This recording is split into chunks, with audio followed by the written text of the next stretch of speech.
bỏ ra rồi cho xem đi. Em bảo em bỏ ra mà.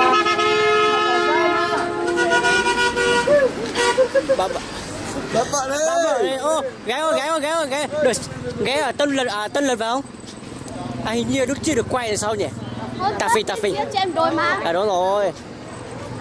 Ồ, đi từ thôi chứ, sợ gì? À, đội kia định bắt là vợ à? Đâu. Đây ngứa mình mà. Nguy à? Hay là rủ đôi kia bắt hộ? Mấy đứa kia thôi. À, vâng. Chú quay. Thì cho quay nhá.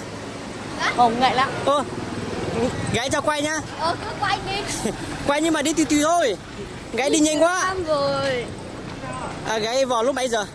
5 giờ tối. 5 giờ là chiều nay vào à? À, vâng. À, trai điều gái vào đó không hả? Hay là gái ai điều gái vào? Thuê taxi à? À, vâng. Cháu vào từ lúc trưa rồi. Lúc trưa sao không đi đón người yêu? Người yêu đi taxi ra. À, taxi. Vì nhớ ghé qua kênh để ủng hộ nhá, kênh là gái si vùng cao nhá. Vâng. Thế hôm trước quay diễm trên đồi là đi như nào? Gái si vùng cao ấy. Bây giờ mạng này máy có mạng không? Không, điện thoại hết pin rồi. Hết pin rồi à? Đi gọi hết rồi. Vâng. Mai về rồi mới xem. Vâng, cứ về nhà mới xem. Vâng. Trừ là gái si này bị người ta bắt mất rồi.